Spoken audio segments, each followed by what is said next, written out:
Todo Natal nós lembramos do que o Senhor fez por nós, do que Deus fez por nós mandando o seu Filho, porque Deus amou a humanidade, Deus amou o mundo, Ele não amou as coisas do mundo, Ele amou o ser humano, de tal maneira que entregou o seu Filho, e esse amor nos deu um presente.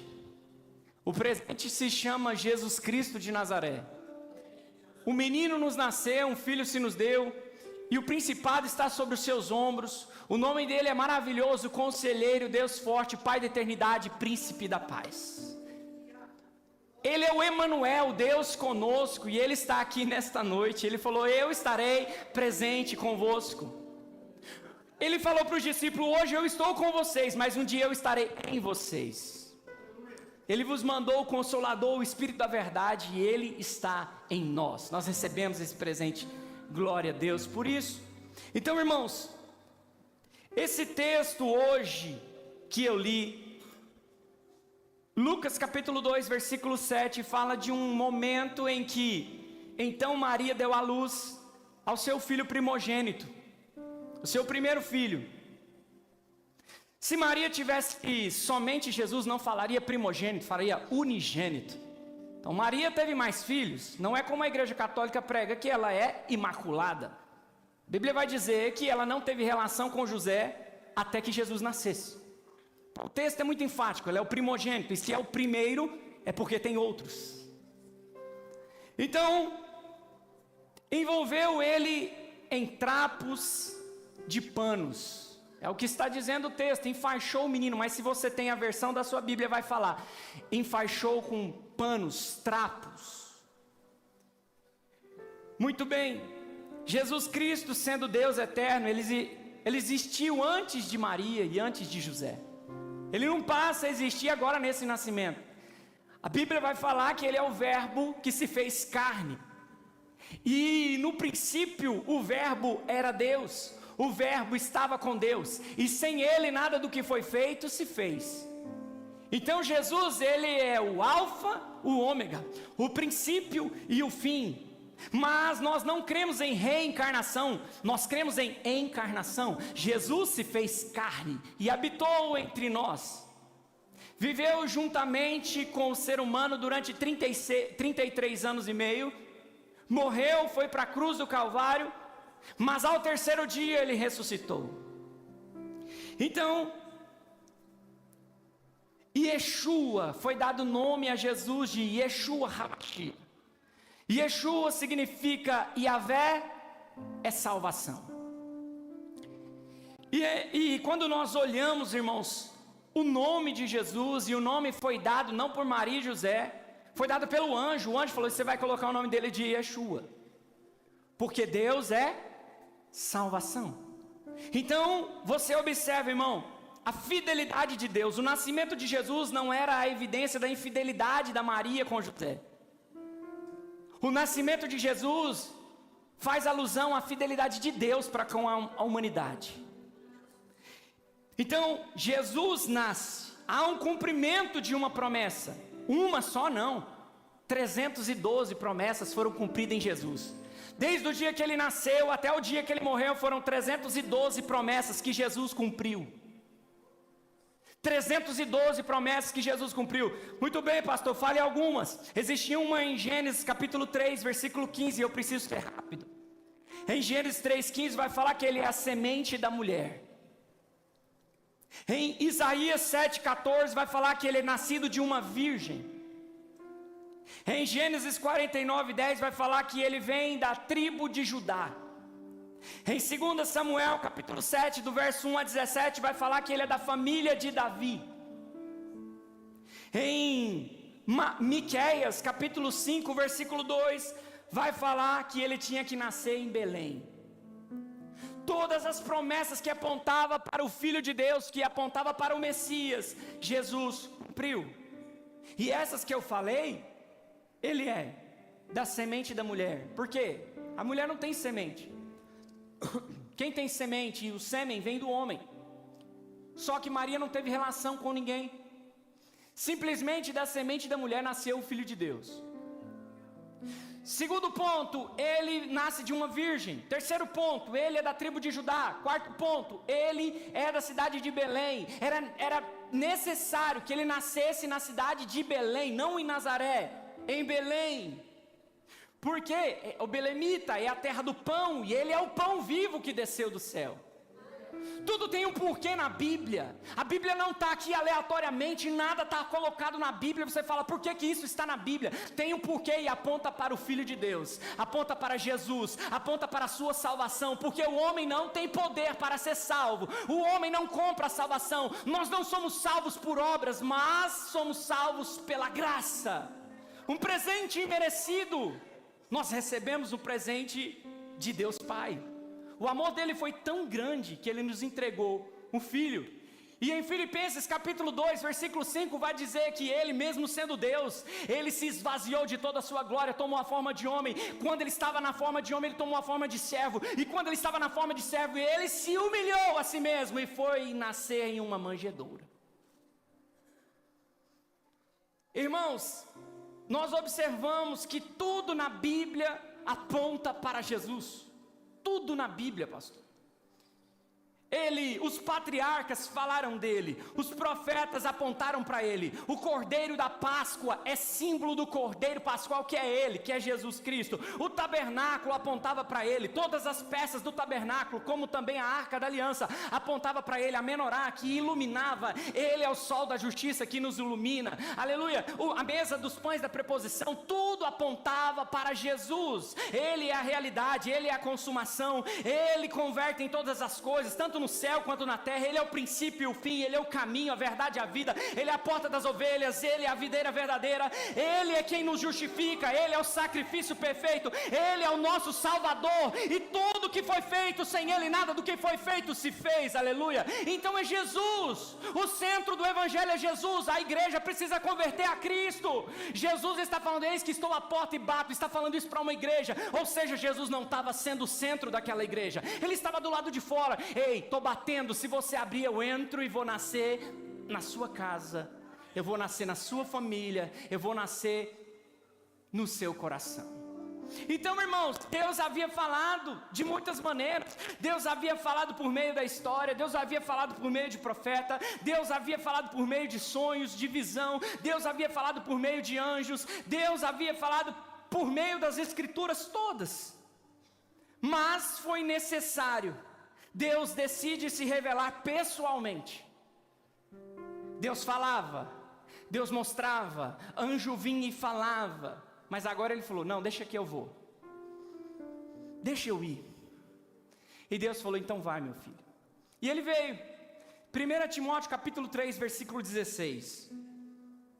1 Timóteo 3,16 está falando assim: sem dúvida, grande é o ministério da piedade. Aquele que foi manifestado na carne, foi justificado em espírito, visto pelos anjos, pregado entre os gentios, crido do mundo, recebido na glória.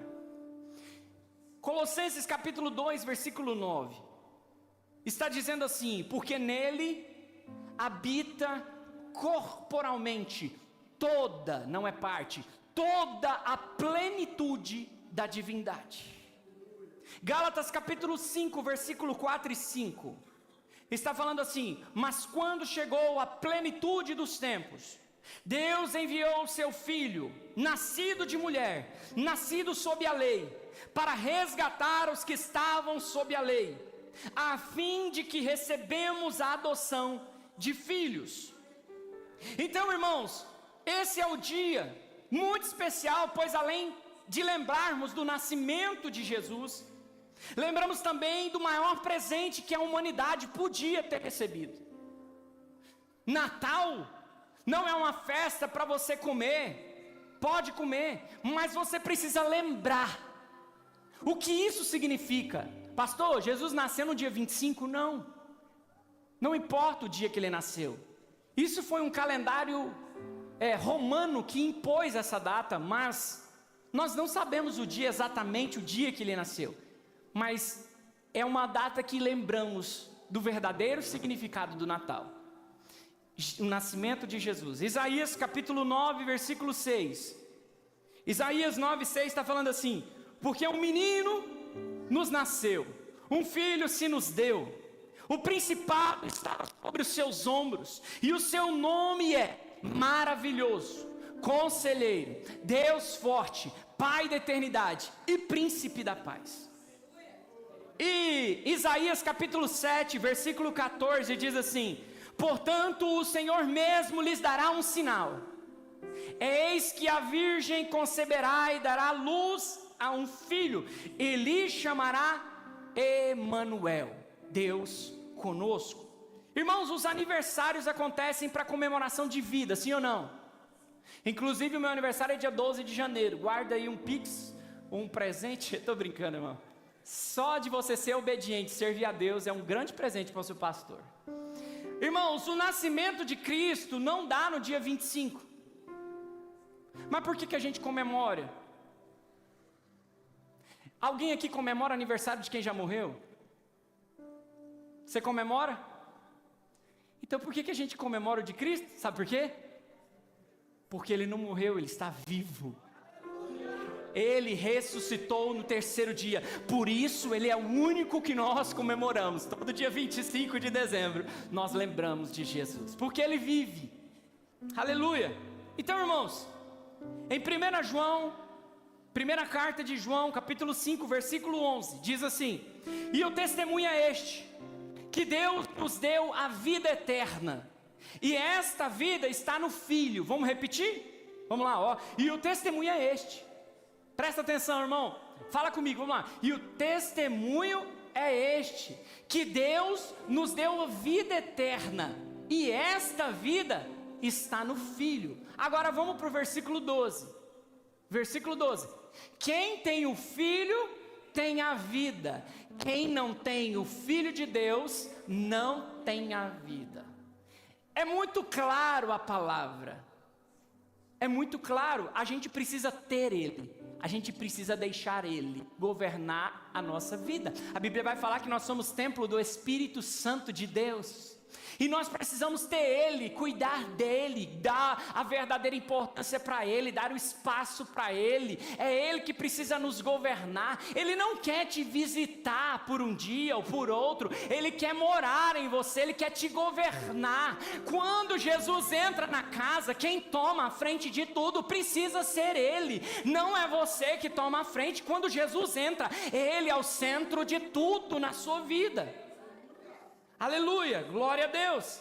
Então, irmãos, Ele nos dá vida, Ele é a fonte de vida, Ele é o caminho, a verdade e a vida. O seu nascimento é o único celebrado em toda a história da humanidade. Não celebramos o nascimento de faraós, não celebramos o nascimento de reis, de filósofos, não celebramos o nascimento de Buda, nem de Maomé e nem de Allan Kardec, mas o de Jesus Cristo. Nós celebramos o nascimento dele, o aniversário dele, lembrando quem Ele é. Aleluia, glória a Deus. O presente que nos deu. Pastor, por quê, pastor? Porque Ele está vivo, aleluia. Jesus está vivo, Jesus está no comando do universo, caso você esqueça. Jesus está no controle de todas as coisas. Tudo acontece se Ele permitir que acontece, amém, irmão? Tudo está na mão do Senhor, tudo está na mão, no controle dEle, aleluia. Então, abre novamente Lucas capítulo 2, versículo 1. Nós lemos o versículo 7 no início da nossa ministração.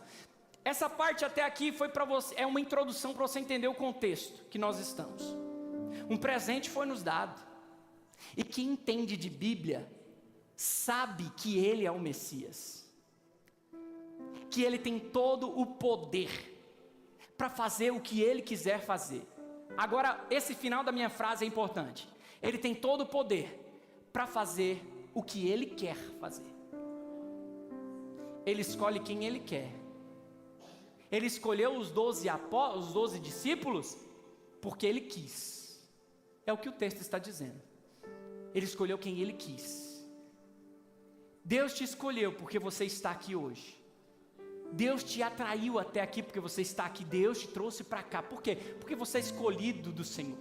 Você é um barro O barro não escolhe o oleiro, é o oleiro que escolhe o barro. E ele põe você na olaria. Aqui é a olaria de Deus, ele está te moldando, ele está te amassando, ele está pisando talvez, mas uma hora ele vai te encher, uma hora você vai ficar pronto, uma hora você vai ficar bonito, uma hora você vai ficar sem brecha, uma hora talvez você não vai brilhar. Sabe por quê, irmão? Porque nós somos a luz do mundo, mas nós não brilhamos, não podemos brilhar, nós precisamos iluminar. É diferente de brilhar. Olha para a luz, você não consegue olhar, não tem finalidade nenhuma você ficar olhando para essa luz, mas quando você olha para o chão, tem finalidade, porque ela está iluminando o caminho. Eu e você precisamos não brilhar e ofuscar pessoas, nós precisamos iluminar as pessoas.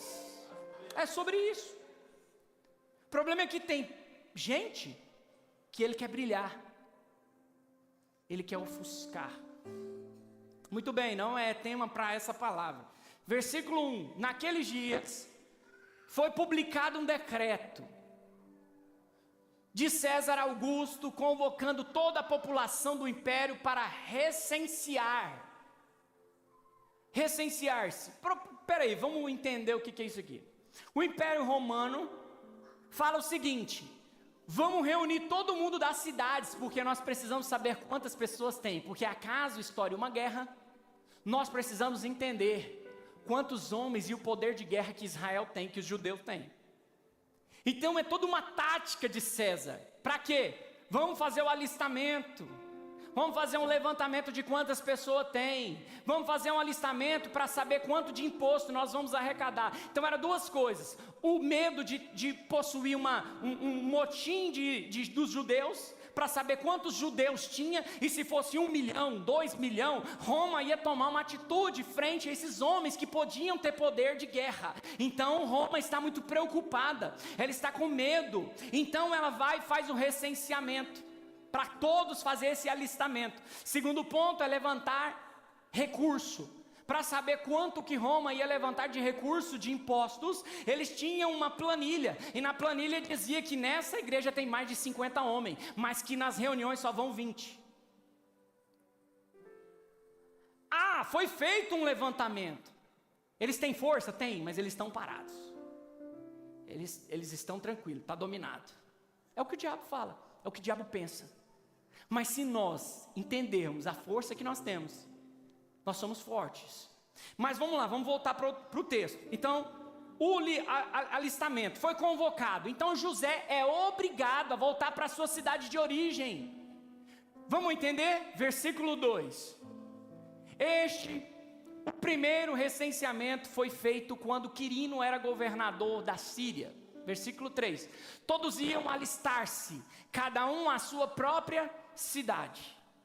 José também saiu da Galileia, da cidade de Nazaré, e foi para a Judeia, até a cidade de Davi, chamada Belém, por ser ele da casa e família de Davi. Mais uma profecia. Segundo ponto, irmão, ele vai ter que sair de Nazaré e ir para Belém. Você acha que esse alistamento foi ao acaso, ou você acha que foi Deus que organizou isso? Deus se organizou, e o ponto é, ele vem, e ele é obrigado a vir. Mas a esposa não está gestante? Tá, mas quem manda é Roma. Ela estava no 9º mês, ela está descendo, e uma viagem de 120 quilômetros, numa jumenta, ela sofreu, foi pesado. Então eles estão vindo sem pressão, não tem ninguém correndo atrás deles não, eles estão descendo, por quê? Porque eles vão fazer o alistamento, mas sem saber, estava cumprindo uma promessa. Muito bem. Versículo 5, a fim de alistar-se com Maria, sua esposa, que estava grávida. Versículo 6, e aconteceu que estando eles ali, chegou, ou seja, irmão, estando eles ali, eles já tinham chegado, já estava no ambiente, não chegou dando luz, chegou no ambiente. Agora, vamos lá, continua, aí acontece, não, volta, e aconteceu que estando eles ali, chegou o tempo de ela ter a criança. Não sabemos se ela já tinha chegado fazia uns 20 dias, não sabemos se ela tinha chegado já fazia um mês, não sabíamos quanto tempo ela tinha chegado. O que nós sabíamos é que eles foram para Belém para fazer um alistamento. Você acha que Belém estava cheia ou estava vazia? Tinha muita gente, sim ou não? Aí o versículo 7, então Maria deu à luz o seu filho primogênito, enfaixou o menino e deitou ele num berço. Sim ou não? Não, numa manjedoura, que é bem diferente. Por quê? Por que colocou ele numa manjedoura, Jonas? Não havia lugar para eles na hospedagem. Mas vamos lá agora. Agora que pega, que a nossa ministração está em cima desse versículo. Irmãos, José, ele era carpinteiro, sim ou não? Mateus capítulo 13, versículo 55, põe aí para nós. Não é este o filho do carpinteiro? A sua mãe não se chama Maria, os seus irmãos não são Tiago, José, Simão e Judas? Ou seja, ele é carpinteiro, José é carpinteiro. E a carpintaria era uma profissão nobre. Era uma profissão nobre, não era para qualquer um. Ele não fazia apenas cadeira e mesa, não. Ele fazia trono. Ele fazia berço. Você acha que na casa de Maria e de José já não tinha um berço feito na mão de alguém que tinha nobreza, de alguém que acessava lugares grandes, de alguém que construía casas? Porque o carpinteiro, para nós brasileiros, só toma conta de madeira. Mas não, o contexto bíblico, o carpinteiro é alguém que constrói. Ele tinha o poder do Maurício, de construção, de edificação. Quando Jesus ele põe aquela parábola e fala da edificação, dos fundamentos, da rocha, você acha que ele aprendeu isso com quem? José ensinou. Jesus, mesmo ele sendo Deus, ele se esvazia para poder receber de alguém. E entende, irmão? Então ele era alguém que construiu, ele sabia, ele tinha. José possivelmente já tinha feito um bercinho. Quem é o pai aqui? Que tendo capacidade, poder para comprar ou para fazer, não faria com tanto amor, sim ou não? Ele já tinha um berço. Só que Deus falou assim: eu não vou deixar você nascer no berço. Eu quero que você nasça numa manjedoura. Pastor, me explica melhor o que você está querendo dizer. Vamos para Mateus capítulo 1, versículo 21. Ela dará à luz a um filho, e você porá nele o nome de Jesus. Por quê? Por que, Maria? Por que, anjo? Vou pôr o nome dele de Jesus. Porque ele salvará o seu povo dos pecados dele. Irmãos, ele não veio nos fazer feliz, Jonas. Ele não veio nos fazer feliz, ele veio nos salvar. Ele não veio nos dar dinheiro, ele veio nos salvar. Ele não veio nos dar sucesso, ele veio nos salvar. Ele veio perdoar pecado, ele veio nos justificar. Ele veio pegar os nossos trapos imundos e vestir eles. Então nós precisamos entender, irmão, tudo isso que eu acabei de falar, as pessoas podem te vender: sucesso, dinheiro, casa. Mas o que eles não podem te dar é salvação. O único que pode te dar a salvação se chama Jesus Cristo de Nazaré. Então, muito bem, o texto que você tem na mão é Mateus e é Lucas. É o texto que nós temos referente a esse momento aqui. Esse momento aqui. E a tradução da Vulgata Latina, que traduziu o texto original, porque o texto original foi escrito em grego. Amém, irmãos? O texto original foi escrito em grego. A primeira tradução, ela foi traduzida para o latim. Estou errado, pastor? A primeira tradução do grego foi traduzida para o latim em 386 por uma pessoa chamada São Jerônimo. Ele traduz o texto para o idioma, e para traduzir ele para o português, aí demorou muito. Quando esse texto chega na nossa mão, ele chega deturpado. Pastor, como você está falando? Você está falando que a Bíblia, às vezes vai ter uma versão e vai falar algumas coisas. Sim, irmão, cuidado, para você não entender o contexto que está sendo escrito. Vamos entender? Muito bem. A palavra que está nesse texto ali, volta para Lucas 2,7, por favor.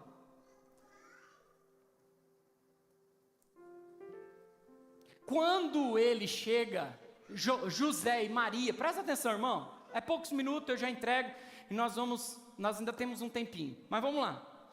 Quando José e Maria estão vindo para Belém, descendo de Nazaré para Belém, 120 quilômetros, eles chegam na onde? Num hotel? Numa estribaria? Sebastiana, se você tem que voltar para sua terra, onde você nasceu? Vamos supor que ela tenha nascido no Maranhão, é Maranhão, né?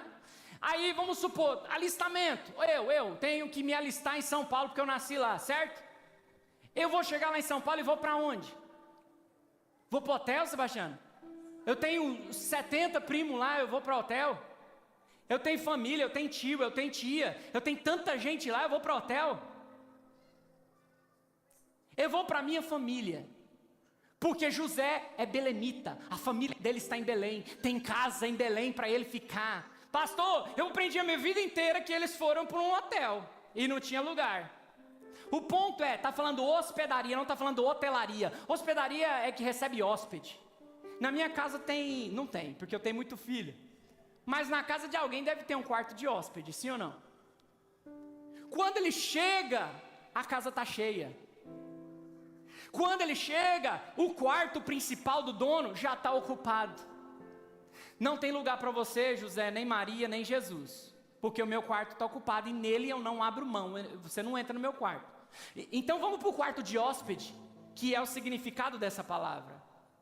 Vamos para o quarto de hóspede, pastor, por gentileza? Vamos. Ah, mas o quarto também está ocupado, sabe por quê? Porque nós estamos em alistamento, tem muita gente da família, o quarto está ocupado. Então não havia lugar para ele no quarto de hóspede. Pastor, de onde você tirou isso? Põe a imagem aqui, por favor, Paulo César.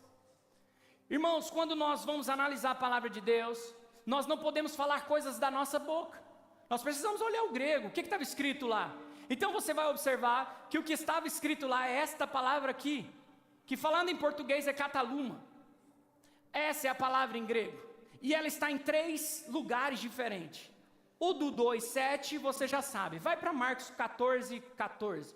Para a gente ver a mesma palavra sendo aplicada. Marcos 14:14. Sigam este homem, Jesus falando, sigam este homem e diga ao dono da casa, ele quer fazer o que na casa deles? Uma santa, a última ceia. Ele fala, siga esse homem, o dono da casa, em que ele entrar, que o mestre pergunta, onde fica o meu aposento? Ele está falando, aonde está o meu quarto de hóspede? Eu preciso do meu espaço. Jesus está pedindo esse espaço. Jesus quer fazer algo nesse espaço. Vai para o outro texto, Paulo César, que está em Lucas 22:11. Lucas 22:11, olha a mesma palavra, kataluma. E digam o dono da casa, o mestre pergunta, aonde fica o aposento? Essa é a versão NAA, que é a Nova Almeida atualizada. Mas se você puxar qualquer outra versão, João de Almeida, a revista e corrigida, todas elas vão falar quarto de hóspede. Muito bem, é a mesma palavra que está em Lucas capítulo 2, versículo 7. Mas volta para a imagem, Paulo César. Mas tem essa outra palavra, pastor. Me mostre então o significado dela. Lucas 10:34. Lucas 10:34 tem a mesma conotação. E aproximando-se, fez curativo. Jesus está falando a parábola do bom samaritano. E aproximando, fez curativo nos ferimentos dele, aplicando-lhes óleo e vinho. Depois colocou aquele homem sobre o próprio animal, levando para onde? Hospedaria. Aqui sim é um hotel. E tratou dele, versículo 35. No dia seguinte separou 2 denários e os entregou ao hospedeiro. Muito bem, nós então encontramos uma palavra que não é hotel.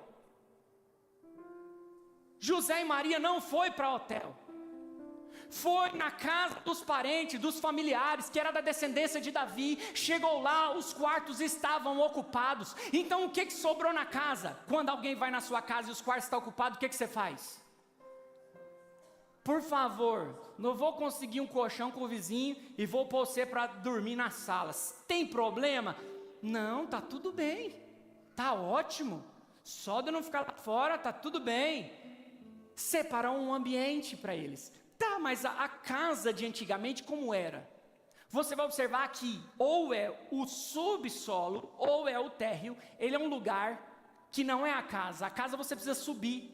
E o lugar desse subsolo é quando tinha inverno, estava muito frio, a família tinha animais. Para o quê? Tirar ele do relento e colocar eles dentro desse ambiente. Um ambiente onde os animais vão ficar protegidos do frio, não vão morrer por causa do frio. E nesse ambiente tinha um lugarzinho ali separado para os animais. E você, José e Maria, tem problema ficar nessa parte da casa? Porque o quarto eu não abro mão.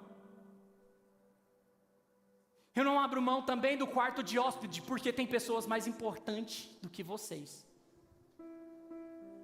Então, o que acontece? O lugar que sobra é ali, e ali tem um lugar, sabe o que tem lá? Uma manjedoura. Nós achamos esse nome lindo, sim ou não? Mas na verdade é um coxo.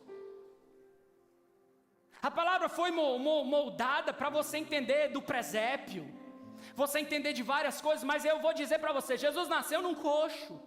Jesus nasceu numa manjedoura. Pastor, mas então me explica melhor, o que significa esse coxo? O que significa a manjedoura? O que a manjedoura recebia? Vamos observar o texto. Jesus, irmãos, ele não nasceu no curral. Jesus nasceu em uma casa. Eu sei, irmãos, que a ideia que a gente tinha de anos e anos era que Jesus tinha nascido no meio dos animais. E nunca foi isso que aconteceu, porque Jesus ele nasce em um lugar separado dentro da casa. Pastor, então me mostre, me prova esse lugar dentro da casa. Então põe aí, Mateus capítulo 2, versículo 10 e 11, porque tudo aqui é Bíblia. E você sai daqui lavado pela palavra. E vendo eles a estrela, alegraram-se com grande e intenso júbilo. Versículo 11, entrando na casa, viram o menino com Maria, sua mãe, prostrando-se o adoraram. Eles chegaram no curral, irmão? Ele tem que estar falando aqui, entrando na casa. Eles prostraram, adoraram e abriram seus tesouros e entregaram suas ofertas, ouro, incenso e mirra. Irmãos, o problema não está aqui, é na casa onde ele quer nascer. Jesus quer nascer na casa. Jesus atua na casa. Jesus molda pessoas na casa. Jesus não quer nascer na sua empresa. Jesus não quer nascer na sua igreja. Jesus não quer nascer no seu trabalho. Jesus quer nascer na casa. A essência vai vir de lá de casa. Você não vai vir para cá para ser cheio. Você vem cheio de lá e transborda aqui, aleluia.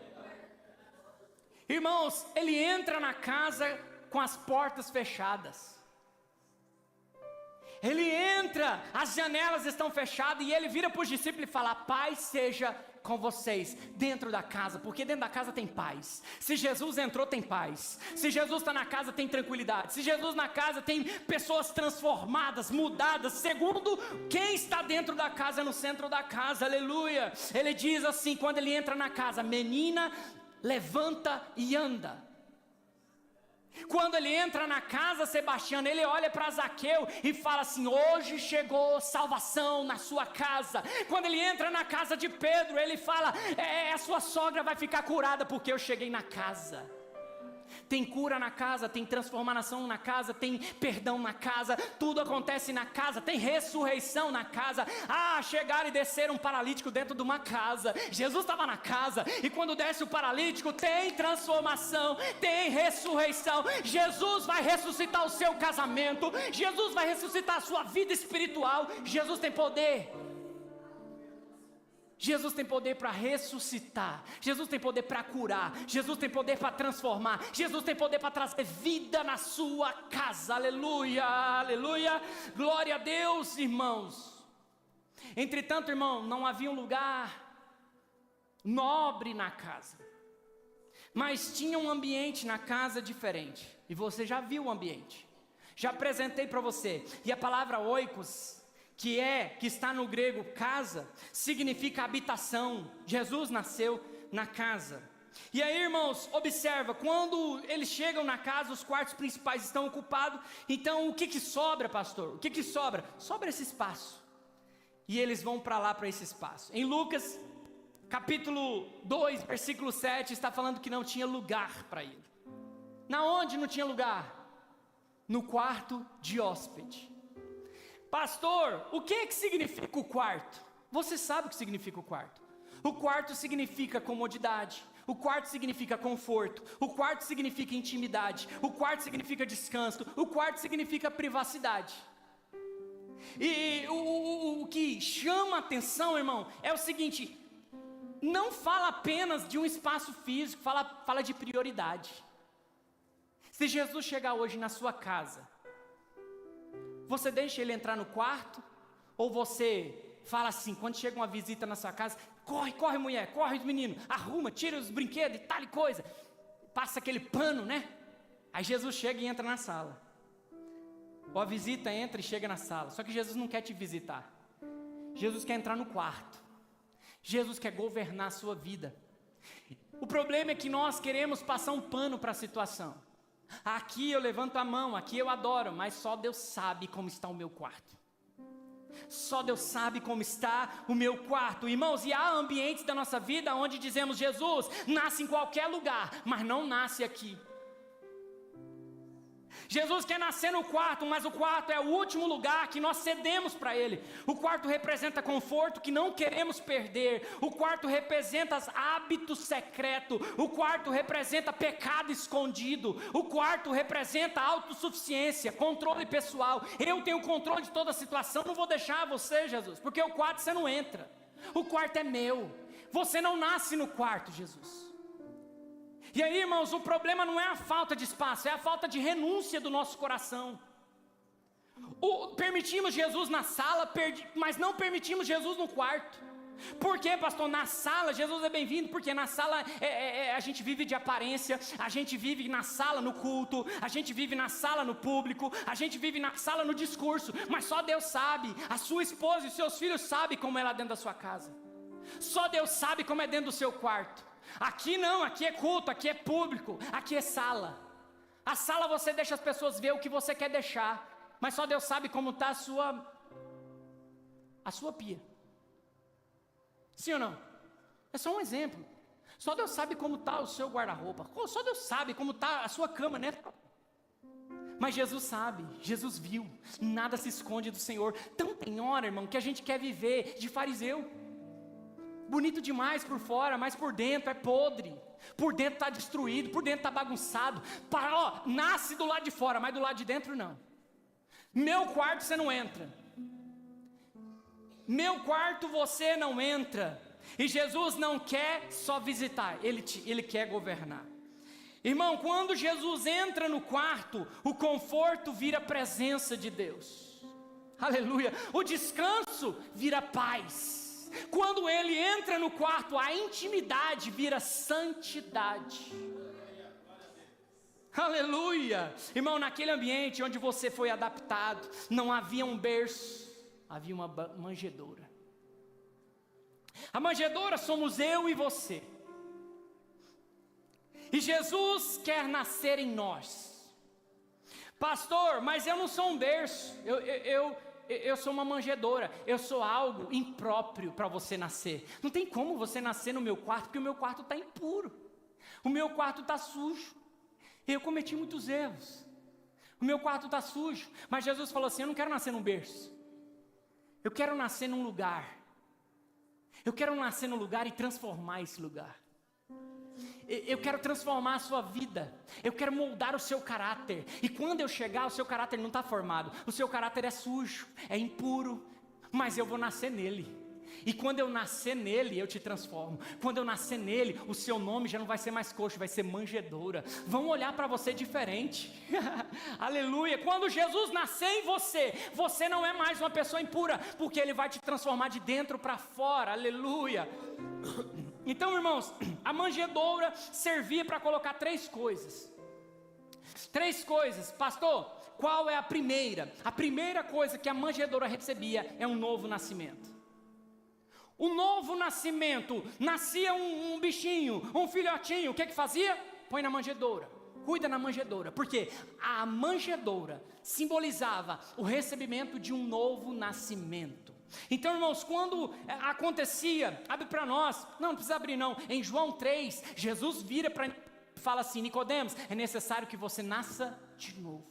Nasça da água e do Espírito. Você precisa nascer, receber um novo nascimento. E a mensagem para o Natal, que você vai passar na sua casa, na sua família, é: Jesus quer propagar um novo nascimento no seu coração. Ele não quer somente o espaço da carne, Ele não quer somente a sala, Ele não quer somente a área externa, Ele não quer somente a sua empresa, a sua escola, aqui na igreja. Ele quer acessar o seu coração, o seu íntimo coração. Pastor, o que Ele vai fazer? Meu coração é impuro. Ele vai te transformar, Ele vai nascer em você e vai começar a falar: eu cuido de você, meu filho. Todo mundo virou as costas, mas eu vou nascer em você. Eu não viro as costas, em mim você é mais do que vencedor. Então, irmãos, primeira coisa é: eu vou mudar a sua história, eu vou mudar seu coração, eu vou mudar a sua vida. Um novo nascimento. Eu e você, a nossa alma, o nosso coração é a manjedoura.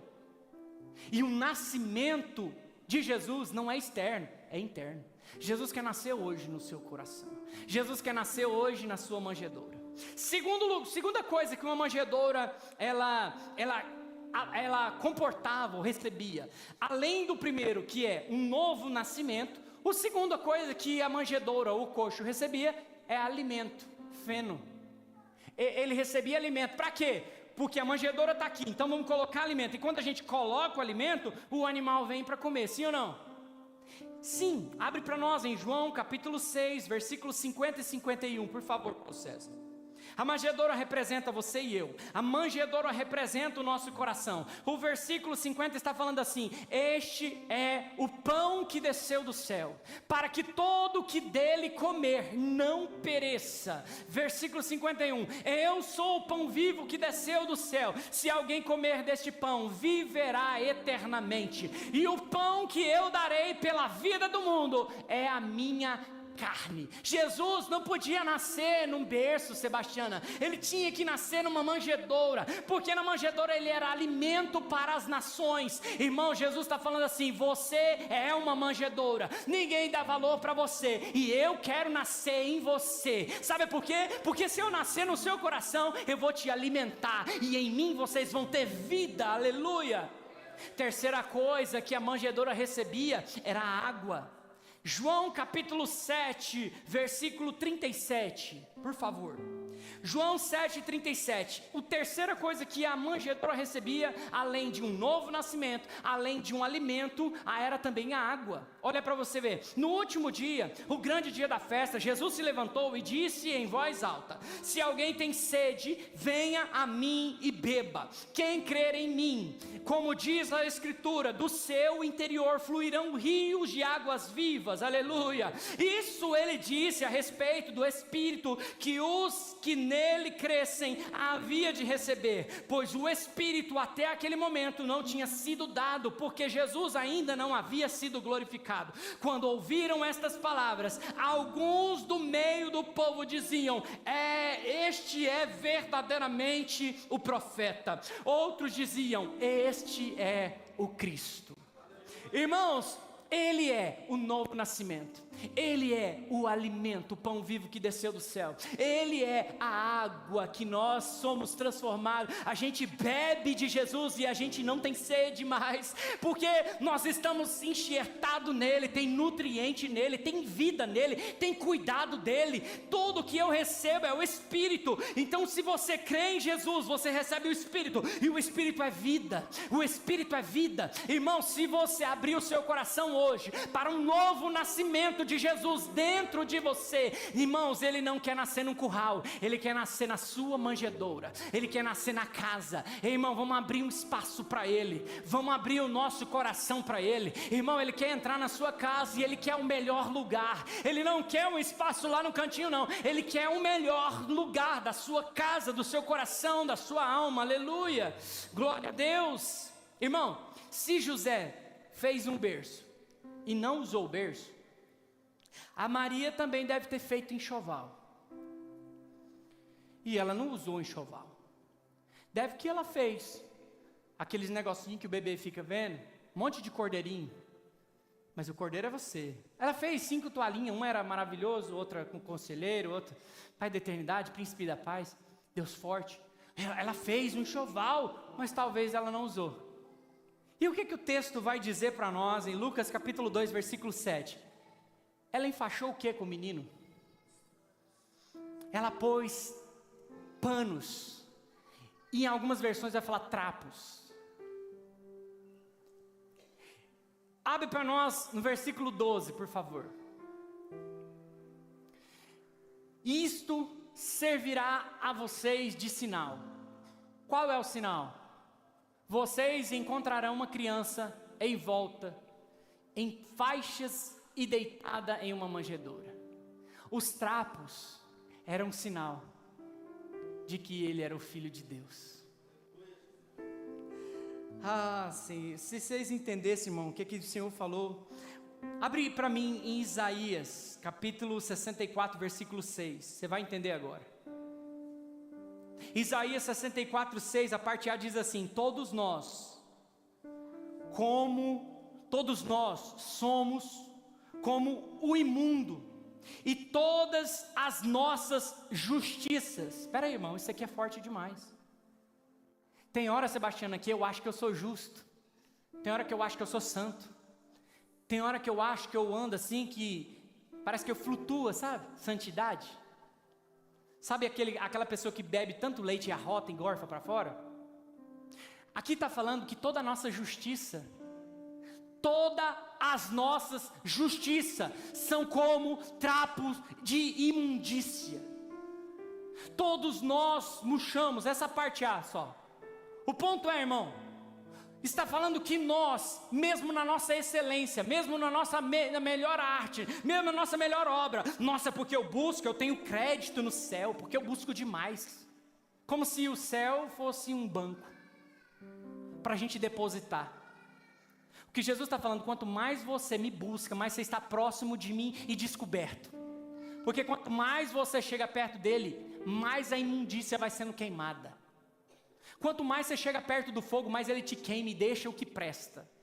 As impurezas vão ficando. E ele fala, é necessário que vocês dispam de toda a imundícia, para se revestir do meu Espírito, revestir da graça, aleluia. Então, irmãos, observa, tudo que nós temos é trapo de imundícia, tudo que nós temos é trapo de imundícia, e vem Jesus e fala, me dá seu trapo aí, Jonas, me dá seu trapo aí, me dá o seu trapo, pastor, me dá o seu trapo, diaconisa, me dá o seu trapo, você que está aqui, você lá, pastor Léo, me dá seu trapo. Eu falo, toma, Senhor, pega meu trapo, Senhor. E ele se vestiu com meu trapo e foi para a cruz do Calvário, e quando ele vai na cruz, ele morre pelo meu pecado e pelo seu pecado. Pastor, então o que ele me dá? Ele me dá o Espírito dele, e ele fala, seja revestido do Espírito, seja revestido de autoridade, seja revestido de poder.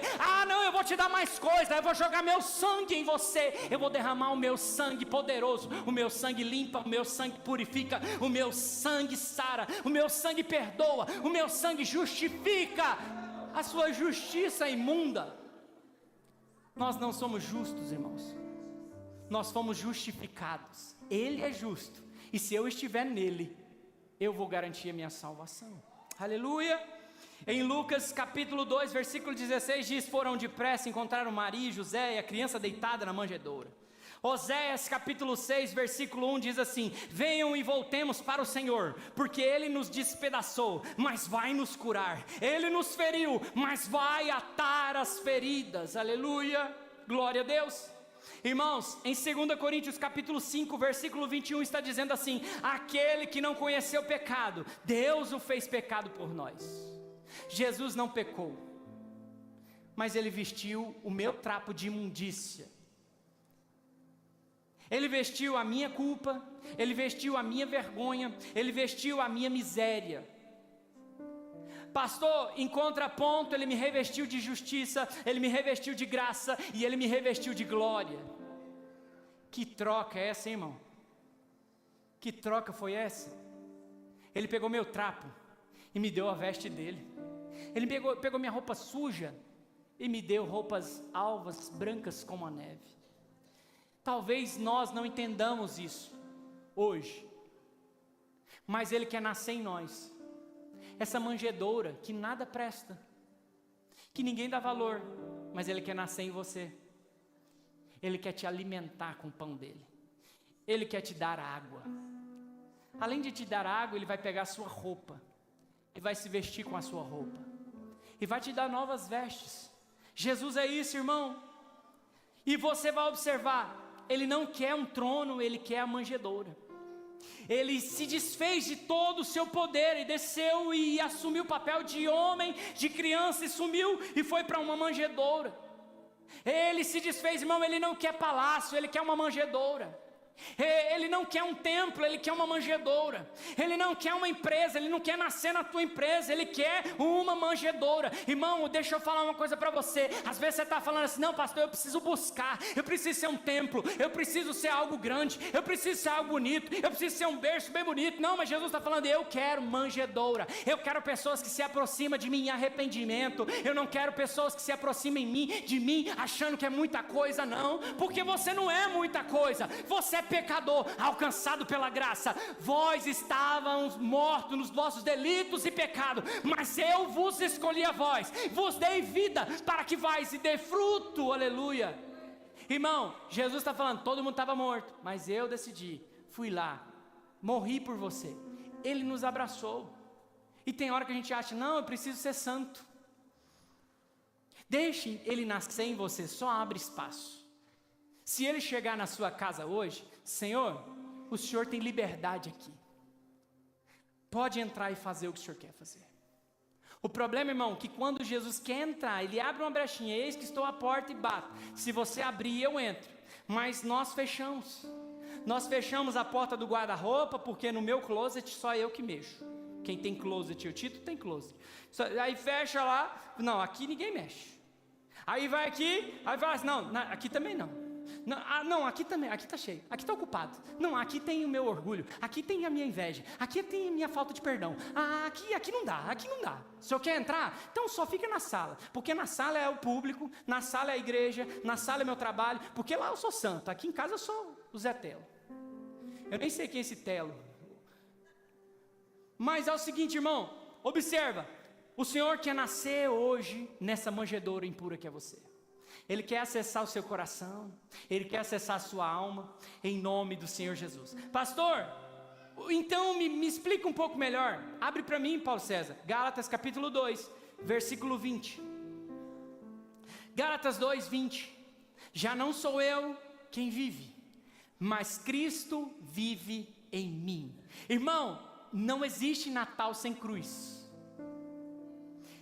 Não existe manjedoura sem sacrifício. Não basta Jesus nascer, ele precisa morrer. E quando ele vai morrer, ele fala assim: você quer me seguir?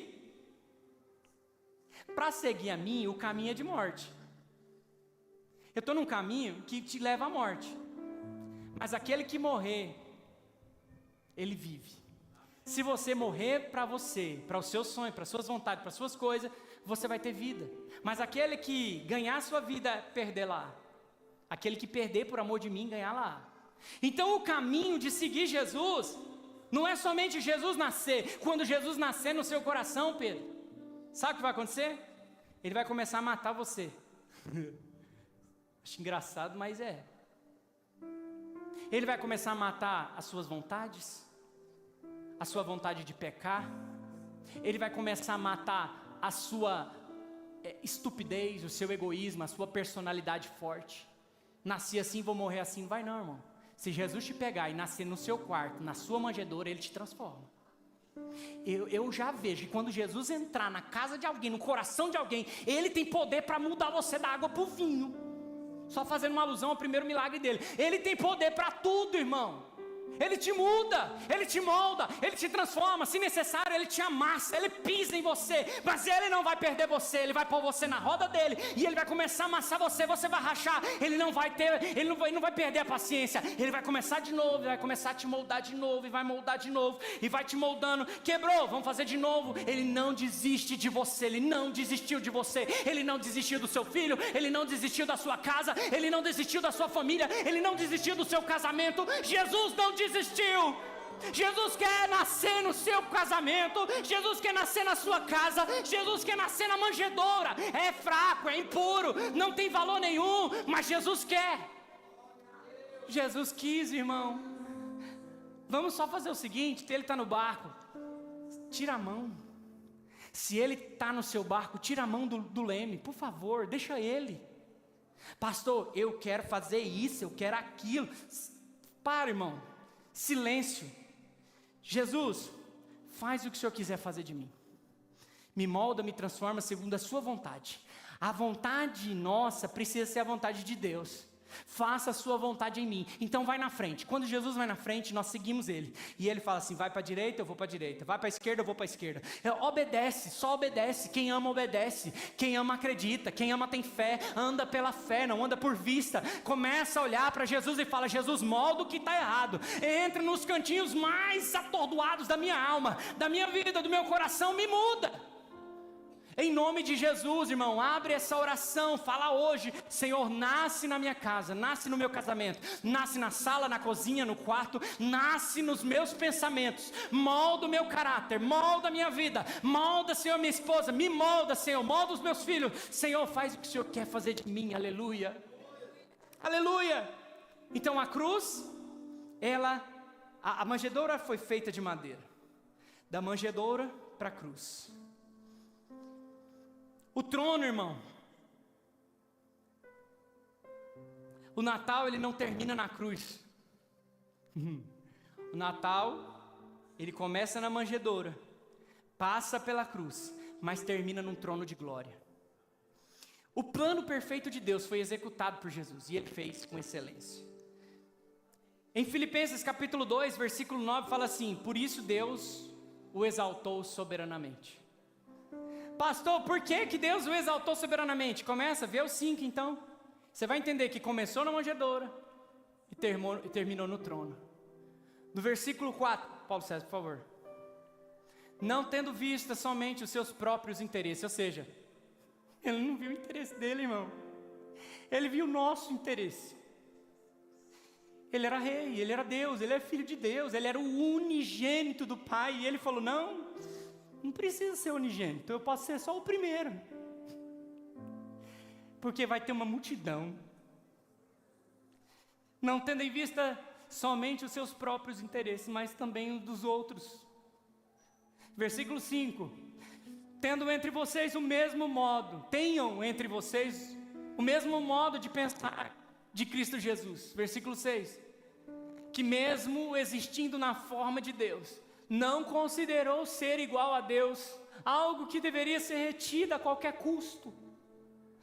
Pelo contrário, ele se esvaziou, assumindo a forma de servo, tornando-se semelhante aos seres humanos e reconhecido em figura humana. Versículo 8, ele se humilhou, tornando-se obediente até a morte, e morte de cruz. Versículo 9, por isso, irmão, por tudo isso, por passar por se despir, por pegar o trapo, por nascer na manjedoura impura que sou eu e você, por me alimentar, por matar minha sede, por vestir os meus pecados, vestir a minha iniquidade, ele passou, ele foi para a cruz, ele morreu. Por tudo isso, irmão, foi dado também, Deus o exaltou soberanamente, lhe deu um nome que está acima de todo o nome, aleluia. Versículo 10, para que o nome de Jesus se dobre todo joelho no céu, na terra e debaixo da terra, aleluia, e toda língua confesse que Jesus Cristo é o Senhor, para a glória de Deus Pai, aleluia. Glória a Deus, aleluia. Glória a Deus, glória a Deus, glória a Deus. Aleluia. Paulo César, abre para mim Apocalipse 3, 21. Eu leio 2 versículos e nós vamos embora. Apocalipse 3, 21, olha para a tela, irmão. Ao vencedor darei o direito de sentar-se comigo no meu trono, assim como também eu venci e me sentei com meu Pai no seu trono, aleluia. 2 Timóteo capítulo 2, versículo 12. Se perseverarmos, também com ele reinaremos. Se o negamos, ele, por sua vez, nos negará. Irmão, terminei a ministração. Jesus está falando uma coisa. Ele chegou na sua casa hoje. Ele chegou na porta da sua casa hoje. Tem lugar aí? Eu quero nascer aí hoje. Hoje é o dia de nascer na sua vida. Tem lugar? Tem um espacinho aí no coração? Tem. Porque se eu nascer no seu coração, eu vou mudar a sua vida. Você vai sentar comigo no trono. Jesus está batendo na sua porta hoje. Jesus está falando: eu quero mudar a sua vida, eu quero mudar o seu destino. Ei, o seu destino era inferno, mas eu vou te oferecer um céu de glória. Só deixa eu entrar. Deixa eu entrar. Jesus está falando: deixa eu entrar e nascer no seu coração. Você é manjedoura, eu sei, ninguém te dá valor, mas eu quero nascer na sua manjedoura. Eu quero entrar e eu quero te moldar, eu quero te transformar, eu quero te dar vida, eu quero te alimentar, eu quero matar sua sede. Se você está cansado, vinde a mim, eu vos aliviarei, trarei descanso para a vossa alma. Aleluia! Jesus quer nascer nessa manjedoura, aleluia. Tem áreas da nossa vida que nós não deixamos Ele acessar. Só que hoje estou fazendo um convite para você. Abre essa área aí, por favor. Jesus já viu, irmão, não adianta esconder. Jesus viu. Eu não vi, mas Jesus sabe de tudo. E no final, nós só temos a ganhar com a presença dEle. Só que quando Ele entrar, Jonas, eu estou chamando só o Jonas, né? Quando Ele entrar, é um caminho que nós precisamos entender. Aquele que quiser me seguir, negue-se a si mesmo, toma a sua cruz e me siga. O caminho é difícil. O caminho largo não leva para o céu. O caminho largo, ele te leva para longe de Deus. Mas o caminho estreito é um caminho de morte. Nós estamos caminhando e matando a nossa carne todos os dias e deixando o Espírito Santo governar a minha vida. Porque Jesus não quer só visitar a sua casa, Ele quer governar a sua casa. Amém?